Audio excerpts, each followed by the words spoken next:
Hi everyone. Warren Buffett ఎలా అయితే long term stocks ని సెలెక్ట్ చేసుకుని చాలా మంచి రిటర్న్స్ ఎర్న్ చేశారో అలా మీరు స్టాక్స్ ని సెలెక్ట్ చేసుకోవాలి అని అనుకుని ఈ రోజు మీరు ఆ కంపెనీ యొక్క స్టాక్ ప్రైస్ 200 రూపీస్ ఉందా, 2000 ఉందా, లేదా 20 రూపీస్ ఉందా, అండ్ అలాగే ఆ కంపెనీ యొక్క ప్రైస్ టు ఎర్నింగ్స్ ఎలా ఉంది, ప్రైస్ టు బుక్ వాల్యూ ఎలా ఉంది, మార్కెట్ క్యాపిటలైజేషన్ ఎలా ఉంది, రిటర్న్ ఆన్ ఈక్విటీ ఎలా ఉంది, వీటిని అబ్జర్వ్ చేస్తూ మీరు గనక స్టాక్ సెలెక్షన్ చేస్తుంటే ఖచ్చితంగా మీరు 100% రాంగ్ సెలెక్షన్ చేస్తున్నట్టే. స్టాక్ సెలెక్షన్ అప్పుడు యూజువల్ గా ఇది మన ఫస్ట్ స్టెప్ అస్సలు అవ్వకూడదు. మీరు ఒక మంచి లాంగ్ టర్మ్ ఇన్వెస్టర్ అవ్వాలి అని అంటే ఖచ్చితంగా మీరు చేయాల్సిన ఫస్ట్ స్టెప్ ఏంటి అంటే సర్కిల్ ఆఫ్ కాంపిటెన్స్.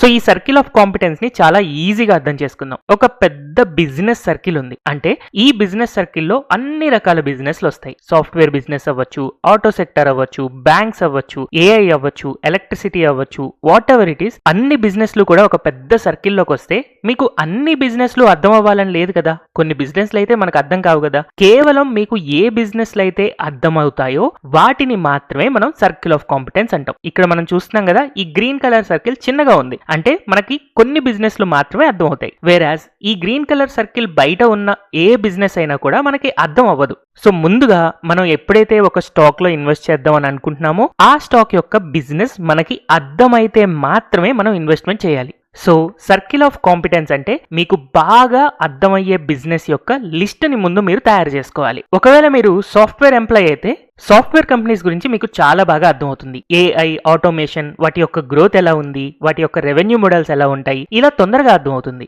అదే ఒకవేళ మీరు మెకానికల్ ఇంజనీర్ అయితే ఆటో సెక్టార్ గురించి చాలా బాగా అర్థమవుతుంది. మీరు ఒక బ్యాంక్ ఎంప్లాయ్ లేదా ఇన్సూరెన్స్ ఏజెంట్ అయితే బ్యాంక్స్ అండ్ ఇన్సూరెన్స్ సెక్టార్ గురించి చాలా బాగా అర్థమవుతుంది. సో ఇలా మీరు ఏ సెక్టార్ లో పనిచేస్తున్నారు లేదా మీకు ఎక్స్పీరియన్స్ ఉంది, మీ సర్కిల్లో ఉన్న పీపుల్ దానితో ఎఫిలియేట్ అయి ఉన్నారు అన్న దాన్ని బట్టి మీకు అర్థమయ్యే బిజినెస్ యొక్క లిస్ట్ ని ముందు తయారు చేసుకోండి. అలా చేసుకున్న తర్వాత మీరు ఏ కంపెనీ గురించి అయితే స్టడీ చేస్తున్నారో ఆ కంపెనీ గురించి కేవలం 2 నుంచి 3 లైన్లో పూర్తిగా చెప్పగలగాలి. ఒకవేళ మీరు సెలెక్ట్ చేసుకున్న స్టాక్ గురించి మీరు ఎలాంటి విషయాలు చెప్పలేకపోతుంటే అలాంటప్పుడు ఆ స్టాక్స్ ని మీరు సెలెక్ట్ చేసుకోకూడదు. సో ఒక లాంగ్ టర్మ్ ఇన్వెస్టర్ కి సర్కిల్ ఆఫ్ ఇంపార్టెన్స్ అనేది ఫస్ట్ స్టెప్ అవ్వాలి అండ్ ఇది చాలా చాలా ఇంపార్టెంట్ స్టెప్ కూడా అవుతుంది. యాక్చువల్ గా ఇది ఎందుకు ఇంపార్టెంట్ అంటే ప్రెసెంట్ ఇరాన్ వార్ జరుగుతుంది కదా. సో ఇలాంటప్పుడు మార్కెట్ లో మేజర్ రిస్క్ ఏంటి? క్రూడ్ ఆయిల్ ప్రైజెస్ పెరుగుతున్నాయి, గోల్డ్ ప్రైజెస్ పెరుగుతున్నాయి. ఇలాంటి వాటిని మనం యూజువల్ గా మేజర్ రిస్క్ లని అనుకుంటూ ఉంటాం. అయితే ఈ రోజు జరుగుతున్న ఇరాన్ వార్ అవ్వచ్చు, లేదా పాస్ట్ లో జరిగిన రష్యా యుక్రెయిన్ వార్ అవ్వచ్చు, లేదా ఫ్యూచర్ లో పాసిబిలిటీ ఉన్న చైనా తైవాన్ వార్ అవ్వచ్చు. ఇలా వార్ అనేది మనకి యాక్చువల్ గా పెద్ద రిస్క్ కాదు, లేదా కరోనా లాంటి వైరస్లు కూడా పెద్ద రిస్క్ కాదు. మరి మార్కెట్ లో పెద్ద రిస్క్ ఏంటో తెలుసా? ఒక కంపెనీ గురించి మనకి తెలియకపోవడం. ఏదైనా ఒక కంపెనీ గురించి మనకు గనక పూర్తి విషయాలు తెలిస్తే దానివల్ల ఇరాన్ వార్ జరిగితే ఈ కంపెనీ మీద ఇంపాక్ట్ ఎలా ఉంటుంది, లేదా ఫ్యూచర్ లో ఏదైనా బ్యాడ్ ఇన్సిడెంట్స్ జరిగితే దానివల్ల కంపెనీ ఎంతవరకు ఎఫెక్ట్ అవుతుంది, ఈ విషయాలు మనకి ఈజీగా అర్థం అవుతాయి. అలా అర్థమైనప్పుడు ఆ కంపెనీని మనం హోల్డ్ చేసుకోవాలా లేకపోతే ఎగ్జిట్ అవ్వాలా అన్న క్లారిటీ వస్తుంది. ఫర్ ఎగ్జాంపుల్ నిన్న పర్సనల్ ఇన్వెస్ట్మెంట్ లో పాలిక్యాబ్ అనే స్టాక్ లో అంతకుముందు ఇన్వెస్ట్ చేస్తున్నాను. 2023లో ఈ కంపెనీ యొక్క షేర్ ప్రైస్ దాదాపుగా 3000 రూపాయలు ఉంటే ఈ రోజు 7000 రూపాయల దాకా ఉంది. ఒక 1 మంత్ బ్యాక్ ఆల్మోస్ట్ 9000 రూపీస్ దాకా వెళ్లి 3x బ్యాగర్ అయితే ఈ స్టాక్ అయ్యింది. కానీ ఈ 3x బ్యాగర్ రిటర్న్స్ ఒక ఇంక్లైన్ లైన్ లో ఇలా గ్రో అవుతూ వచ్చాయా? లేదు కదా. ఫస్ట్ ఇక్కడ మీరు అబ్జర్వ్ చేయండి, 3000 రూపీస్ నుంచి ఈ స్టాక్ దాదాపుగా 6000 రూపీస్ దాకా పెరిగింది. అంటే 100% రిటర్న్ ఇచ్చింది. దాని తర్వాత ఆల్ ఆఫ్ ఎ సడన్ కేవలం 3 to 4 వీక్స్ లో షార్ప్ ఫాల్ వచ్చి దగ్గరగా 4000 రూపీస్ దాకా పడింది. అంటే సమ్ ర్యాండమ్ న్యూస్ వల్ల ఈ పర్టికులర్ స్టాక్ లో దాదాపుగా 40% ఫాల్ వచ్చింది. ఒకవేళ నేను గనక ఆ న్యూస్ కి భయపడి ఈ 40% ఫాల్ లో ఎగ్జిట్ అయితే ఆబ్వియస్ గా ఇలాంటి రిటర్న్ తీసుకోలేను కదా. అండ్ ఇదేదో ఒక్కసారి జరగడం కాదు. ఇక్కడ కూడా ఈ స్టాక్ మళ్ళీ 4000 రూపీస్ నుంచి దాదాపుగా 7500 రూపీస్ దాకా పెరిగింది. అంటే అరౌండ్ 90% పెరిగింది. దాని తర్వాత మళ్ళీ స్టాక్ అగైన్ 40% కొలాప్స్ అయ్యింది. ఈసారి ఇక్కడ ఇంకేదో న్యూస్ లేదా మార్కెట్ సిచ్యువేషన్స్ ఇంపాక్ట్ చేసి ఉండొచ్చు. కానీ ఇలాంటి 40%, 50% ఫాల్ వచ్చినప్పుడు కూడా మనం ఓపిక్ గా పేషెన్సీగా ఉండగలిగితేనే మనం ఆ పర్టికులర్ స్టాక్ లో 3x బ్యాగర్, 4x బ్యాగర్ లేదా 10x బ్యాగర్ రిటర్న్స్ సంపాదించగలుగుతాం కదా. సో అలా ఓపికగా ఉండాలి అనంటే ఆ కంపెనీ గురించి పూర్తిగా మనకి ఐడియా ఉండాలి. అందుకే మీకు బాగా అర్థమయ్యే స్టాక్స్ గనక మీరు కొంటే మీకు ఆ స్టాక్స్ ని హోల్డ్ చేసుకునే కాన్ఫిడెన్స్ ఉంటుంది. ఎప్పుడైనా ఆ స్టాక్ పడిపోయినా చాలా పేషెన్సీతో ఉండి ఇంకా కుదిరితే యావరేజ్ చేసుకోగలుగుతారు, ఇంకొంచెం ఎక్కువగా కొనుక్కోగలుగుతారు. దీనివల్ల మీకు ఫ్యూచర్ లో ప్రాఫిట్స్ అనేవి చాలా బాగా వస్తాయి. సో సర్కిల్ ఆఫ్ కాంపిటెన్స్ మీకు అర్థం అవడం కోసం ఒక బేసిక్ ఎగ్జాంపుల్ తీసుకుందాం. దీని గురించి ఆల్మోస్ట్ ఆల్ అందరికీ తెలుస్తుంది. ఫర్ ఎగ్జాంపుల్ హెచ్డిఎఫ్సి బ్యాంక్ ని గనక మీరు అబ్జర్వ్ చేస్తే ఈ బ్యాంక్ యొక్క బిజినెస్ ఎలా జరుగుతుంది అని ఎవరైనా చెప్పగలుగుతారు. చాలా సింపుల్ గా ఫస్ట్ ఈ బ్యాంక్ అనేది డిపాజిట్స్ తీసుకుంటుంది. యూజువల్ గా మనం ఎఫ్డి చేస్తే ఎంత రిటర్న్స్ ఇస్తారు? మనకు ఒక ఇయర్ కి 6% లేదా 7% రిటర్న్స్ ఇస్తారు. మనం ఎఫ్డి చేసిన అదే డబ్బుల్ని తీసుకువెళ్లి ఈ హెచ్డిఎఫ్సి బ్యాంక్ వాళ్ళు ఏం చేస్తారు? వాటిని లోన్స్ రూపంలో ఇస్తారు. ఈ లోన్స్ రూపంలో ఇచ్చినప్పుడు వాళ్ళు యూజువల్ గా 10% నుంచి 15% రిటర్న్స్ కి లోన్స్ ఇస్తూ ఉంటారు కదా. అంటే వీళ్ళకి మధ్యలో ఏదైతే మార్జిన్ ఉంటుందో ఆ ఇంట్రెస్ట్ డిఫరెన్స్ అనేది వాళ్ళ యొక్క ప్రాఫిట్ గా అవుతుందన్నమాట. అంటే ఒక 4% నుంచి దాదాపు 7% వీళ్ళు ప్రాఫిట్స్ రూపంలో ఎర్న్ చేయగలుగుతారు. సింపుల్ గా 1 minute లోనే ఈ హెచ్డిఎఫ్సి బ్యాంక్ యొక్క మోడల్ మనకు అర్థమైపోయింది కదా. అయితే ఈ మోడల్ కేవలం హెచ్డిఎఫ్సి బ్యాంకే కాదు, అన్ని బ్యాంక్స్ కి మనకి వర్కౌట్ అవుతూనే ఉంటుంది. కాకపోతే హెచ్డిఎఫ్సి బ్యాంక్ మాత్రమే హిస్టారికల్ గా చాలా మంచి ఇన్వెస్ట్మెంట్ అయింది. మరి రిమైనింగ్ స్టాక్స్ ఎందుకు అవ్వలేదు అని అంటే అక్కడ మనం ఇంకొక అనాలిసిస్ ని నెక్స్ట్ స్టెప్ లో యాడ్ చేస్తాం. అదే పాస్ట్ పర్ఫార్మెన్స్. మనం స్టాక్స్ ని సెలెక్ట్ చేసుకునేటప్పుడు లాస్ట్ 20 years లేదా లాస్ట్ 10 years లేదా లాస్ట్ 5 years ఆ కంపెనీ యొక్క గ్రోత్ ఎలా ఉంది అని మనం అబ్జర్వ్ చేస్తూ ఉంటాం. స్ట్రాంగ్ గ్రోత్ ఉందా లేకపోతే నార్మల్ గ్రోత్ ఉందా అని చెక్ చేసుకుంటూ ఉంటాం. అండ్ మనం ఇన్వెస్ట్ చేయాలి అని అనుకున్న వాటికి నార్మల్ గ్రోతో లేదా వీక్ గ్రోతో కాదు, ఖచ్చితంగా మనకి స్ట్రాంగ్ గ్రోత్ ఉండాలి. స్ట్రాంగ్ బిజినెస్ మోడల్స్ ని మనం సెలెక్ట్ చేసుకోవాలి. ఎప్పటి నుంచో మనకి హెచ్డిఎఫ్సి బ్యాంక్ అనేది స్ట్రాంగ్ బిజినెస్ మోడల్ కాబట్టి హిస్టారికల్ గా మనకి హెచ్డిఎఫ్సి బ్యాంక్ అనేది చాలా మంచి రిటర్న్స్ ఎర్న్ చేసి పెట్టింది. అందుకే మీరు అర్థం చేసుకోవాల్సింది ఏంటి అంటే సింపుల్ బిజినెస్లు ఏవైతే ఉంటాయో అవి మీకు లాంగ్ టర్మ్ వెల్త్ ని క్రియేట్ చేసి పెడతాయి. అంతెందుకు, మీరు పాస్ట్ లో మల్టీ బ్యాగర్ స్టాక్స్ అయిన వాటిని ఒకసారి గుర్తెచ్చుకోండి. ఐషర్ మోటార్ యొక్క బిజినెస్ ఎందుకు గ్రో అయింది? చాలా సింపుల్ గా రాయల్ ఎన్ఫీల్డ్ యొక్క బ్రాండ్ వల్ల, దాని యొక్క సేల్స్ వల్ల. టీసీఎస్, ఇన్ఫోసిస్, విప్రో ఇలాంటివి మల్టీ బ్యాగర్స్ అయ్యాయి. ఎందుకు? సాఫ్ట్వేర్ గ్రోత్ వల్ల. ఇలా హిస్టారికల్ గా మనం ఎప్పుడు చూసినా కూడా చాలా సింపుల్ బిజినెస్లు మాత్రమే మీకు లాంగ్ టర్మ్ వెల్త్ ని క్రియేట్ చేశాయి. వేరాజ్ రిలయన్స్ లాంటి స్టాక్లు లాంగ్ టర్మ్ వెల్త్ ని క్రియేట్ చేయడానికి ఫెయిల్ అయ్యాయి. ఎందుకంటే ఇప్పుడు రిలయన్స్ అన్నప్పుడు ఆ కంపెనీ యొక్క గ్రోత్ అనేది జియో వల్ల వచ్చిందా, లేదా రిలయన్స్ రిటైల్ వల్ల వచ్చిందా, లేదా క్రూడ్ ఆయిల్ యొక్క రిఫైనరీస్ వల్ల వచ్చిందా, లేదా వాళ్ళు చేస్తున్న వేరే ఏదో ఎక్విజిషన్స్ వల్ల వచ్చిందా? ఆ క్లారిటీ చాలా మందికి లేదు. అందుకనే పెద్ద పెద్ద ఇన్వెస్టర్లు ఎవరూ కూడా యూజువల్ గా రిలయన్స్ స్టాక్ లో ఇన్వెస్ట్మెంట్ కి అంత ఇంపార్టెన్స్ ఇవ్వరు. ఎందుకంటే అది ఒక కాంప్లికేటెడ్ బిజినెస్ కాబట్టి. సో మనం ఇన్వెస్ట్ చేసేటప్పుడు మనకి చాలా సింపుల్ గా అర్థమయ్యే బిజినెస్లు మాత్రమే ఇన్వెస్ట్ చేయాలి. అండ్ మనం కొన్ని కంపెనీస్ ని అవాయిడ్ చేస్తే మంచిది. ఎలాంటి కంపెనీస్ ని అవాయిడ్ చేయాలి అని అంటే ఫర్ ఎగ్జాంపుల్ ఇప్పుడు మనం 2026 లో ఉన్నాం. అయితే ఈ స్టాక్ సెలెక్షన్ ప్రాసెస్ లో మనం చాలా పెద్ద మిస్టేక్ చేస్తున్నాం. ఆ మిస్టేక్ ఏంటో తెలియడానికి మీకు ఒక ఎగ్జాంపుల్ చెప్తాను. ఒక రియల్ ఎస్టేట్ ఏజెంట్ ఉన్నారు. రియల్ ఎస్టేట్ ఏజెంట్ దగ్గర 2 రకాల ప్లాట్లు ఉన్నాయి. ఒకటి లో కమిషన్ వచ్చే ప్లాట్, రెండోది హై కమిషన్ వచ్చే ప్లాట్. మనకి ఫస్ట్ ఆ ఏజెంట్ ఏ ప్లాట్ ని చూపిస్తాడు? ఆబ్వియస్ గా తనకి హై కమిషన్ వచ్చే ప్లాట్ ని మాత్రమే మనకి చూపిస్తారు కదా. అది నచ్చకపోతే అప్పుడు మెల్లగా లో కమిషన్ ప్లాట్ కి వెళ్తారు. ఎందుకంటే అది ఆ బ్రోకర్ యొక్క బిజినెస్ మోడల్. అలాగే ఒకవేళ మీరు కనుక ఏదైనా ఒక యూట్యూబ్ వీడియో చూస్తుంటే ఆ యూట్యూబ్ వీడియో వాళ్ళు ఎలాంటి వీడియోస్ క్రియేట్ చేస్తారు అని అంటే లో ఎస్ఈఓ వీడియోస్ ఉంటాయి, హై ఎస్ఈఓ వీడియోస్ ఉంటాయి.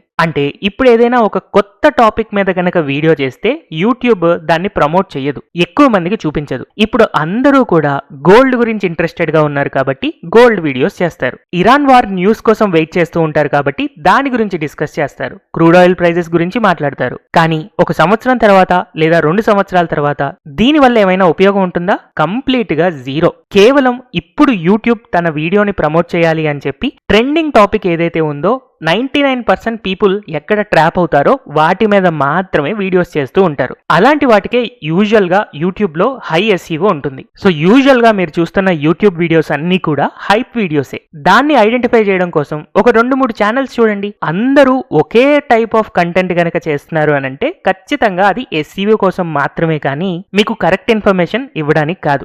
90% పీపుల్ అందరూ కూడా ఈ న్యూస్ ని చూసే మోసపోతూ ఉంటారు. ఎందుకంటే అన్ని టాప్ యూట్యూబ్ ఛానల్స్ దాని గురించే డిస్కస్ చేస్తాయి కాబట్టి. అయితే కొంతమందికి చాలా కామన్ గా ఉండే బిహేవియర్ ఏంటి అంటే తెలియని స్మాల్ క్యాప్ స్టాక్స్ మీద ఎక్కువ ఇంట్రెస్ట్ ఉంటుంది, లేదా పెన్నీ స్టాక్స్ కొనడానికి ఎక్కువ ఇంపార్టెన్స్ చూపిస్తూ ఉంటారు. యూజువల్ గా హ్యూమన్ సైకాలజీనే అలా ఉంటుంది. ఫర్ ఎగ్జాంపుల్, మనకి కొన్ని వేల రకాల ఎల్ఐసి పాలసీలు ఉన్నాయి. ఏ ఎల్ఐసి పాలసీ తీసుకున్నా మీకు at the end of the day 7% interest rate ఇస్తారు అంతే. దానికి ఏదైనా పేరు పెట్టండి. ఈ 7% కంటే ఎక్కువ రిటర్న్స్ ఇవ్వవు, తక్కువ రిటర్న్స్ ఇవ్వవు. కానీ మరి థౌజండ్స్ ఆఫ్ ఎల్ఐసి పాలసీస్ ఎందుకున్నాయి అని అంటే, మనిషికి కామన్ గా నాకు ఈ ఎల్ఐసి పాలసీ గురించి చాలా సార్లు విన్నారు అని అంటే దాన్ని తీసుకోవడానికి అంతగా ఇంట్రెస్ట్ చూపించరు. కానీ అదే ఒక కొత్త పేరుతో వస్తే ఆబ్వియస్ గా దాని మీద ఒక క్యూరియాసిటీతో దాన్ని బై చేయాలి అని అనుకుంటారు. అందుకనే రకరకాల పాలసీలు మీకు డిఫరెంట్ ప్రయోజనాలు ఉన్నాయి అని ఎక్స్ప్లెయిన్ చేస్తూ ఒక 6% లేదా 7% రిటర్న్స్ మాత్రమే ఇస్తూ కొన్ని వేల రకాల పాలసీస్ ని క్రియేట్ చేస్తున్నారు. అంటే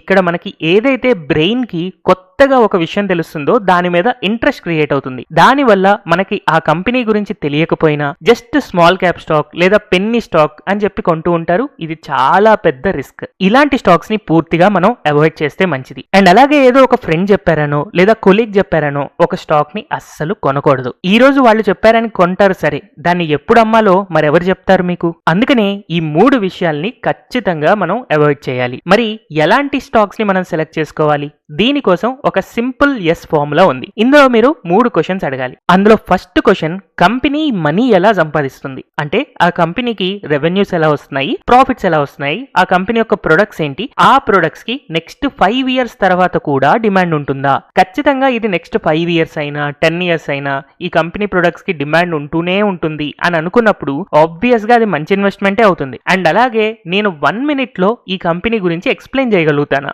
ఇదేమి టఫ్ బిజినెస్ కాదు, చాలా ఈజీ బిజినెస్.